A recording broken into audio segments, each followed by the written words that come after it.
Hello, everybody. Nice to meet you all. I'm very happy and honored to have been invited to speak to you guys today, especially in Yisrael's forum, which I respect very highly. So I'm just going to do a very quick screen share just to explain a little bit about what it is that fighting online anti-Semitism does. Before I do that, maybe I'll just introduce myself a little bit. So originally from the UK. I was working in the non-profit world in Jewish education for Ner LaElef and Esha Torah for about 10 years, became a rabbi. I was 29, I was not married, I was living in Israel in yeshiva, and I decided I would move back to the UK. And my 14-year-old cousin decided she didn't want me to leave Israel, so she put through an application form for me to go on Israel MasterChef. And I ended up getting through to the live shows and just met some people who didn't live in Mea Shearim, and therefore I thought that there were some cool people in Israel. Decided to stay, and then was introduced to my wife, got married, made Aliyah. I wanted to join the army when I was 30 when I made Aliyah, but they said I was too old. So I ended up joining high tech. I worked in high tech for about 11 years, helping different Israeli companies from seed level startups to unicorns expand globally. On the 8th of October, I quit my job and I joined the IDF, and I spent a year and a half fighting in the recent war. And then after the Iran war, I was put on break until next year, and I was reached out to by FOA to come and help out. And what FOA are trying to do is ultimately we're trying to be an anti-terror organization to try and stop anti-Semitic attacks happening on Jews. But the way that we do it is through analyzing and monitoring anti-Semitic hate speech, hate posts, the very worst of the worst people online, not the people that you've heard of, not just people like Candace Owens and Nick Fuentes and Tucker Carlson, but the kind of people that literally spend all their day coming up with different innovative ways of how to kill us and innovative ways of hiding their messages online. As I said, our goal is to stop online hate leading to real world violence. Currently, trying to figure out as many correlations as we can between the people that say online that they want to kill us and the people that actually go out there and try and do it. An example of what we would do, maybe the most recent example of online hate leading to real world violence, would have been with Charlie Kirk. And what happened after that? So Charlie Kirk was killed. The next day, Candace Owens got online and said the Jews did it.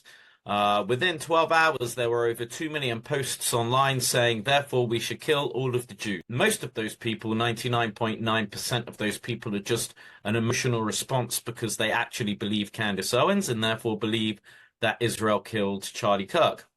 But a few of those people, if you find them out, are people who have been talking about the Jews being disgusting and wanting to kill them for years. So then you try and pursue these people who are now a little bit more public in order to try and see what they're doing, see whether they post that they're opening a Telegram group to discuss practical ways of dealing with the Jewish problem, infiltrate that Telegram group and report it to the police of whichever region it happens to be in to try and stop them from carrying out an anti-Semitic attack. So we have lots of different programs and lots of different ways that we're trying to stop this violence against Jews. We have educational workshops, which Yisrael is now teaching with us.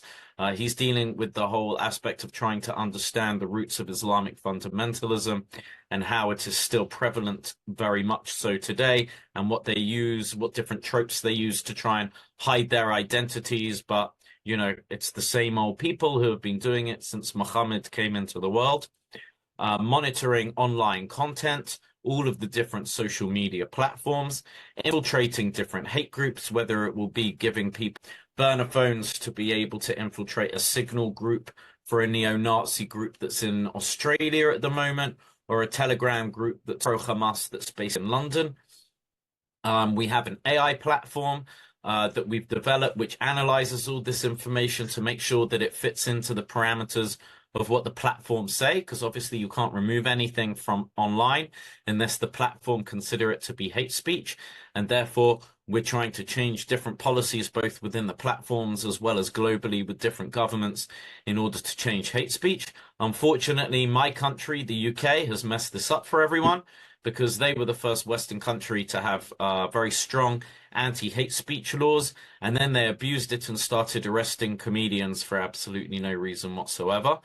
So now lots of other politicians we were working with said that they don't want to touch this issue with a barge pole. So we're trying to navigate that. We'll probably go more to the local than the national politicians now. Ultimately, we want to start a movement. We have trained 5,000 people.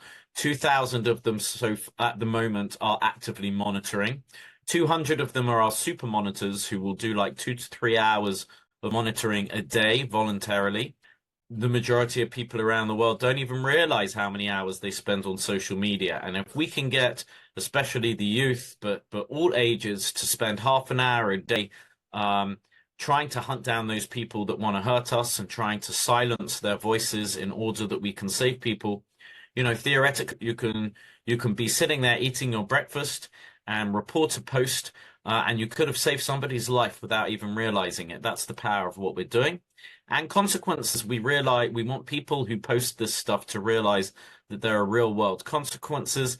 Just a couple of examples before I leave and let Yisrael run away with the show. The kinds of posts that we would be able to remove online: death to the IDF. Something like this, that the Jews are the reason that there's all of the world's problems, as we see. That's the only reason Islam and Christianity have problems, is because of us. And the final example is actually something quite interesting. You see that the way that mainstream media poses things really inspires a lot of people to hate on us. You see the way that they do it in order to hate on politicians, but they also do it to hate on us. So you see that here we have a CNN post that says at least 28 Palestinians were killed here as Hamas warns of a dangerous escalation. This was not civilians that got killed, but you see at the bottom, notice we're yet to see one person from Hamas, only innocent people dying. I understand Hitler completely now.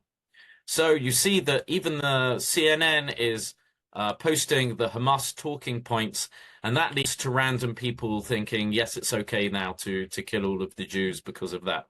We are fighting this tooth and nail. And I'm going to put in the chat now a link if you want to subscribe to our newsletter, where we share trends in anti-Semitism globally. You can see what people are saying and what they're doing globally, as well as links to our programs, volunteering and educational materials. If you guys have any questions, please reach out to us. Our main goal is to be able to try and keep all of our brothers and sisters safe, whether they're in Washington, D.C., at the Holocaust Museum, or in a synagogue in Manchester, England. I wish you guys the best of luck in the fight, and thank you very much for your time.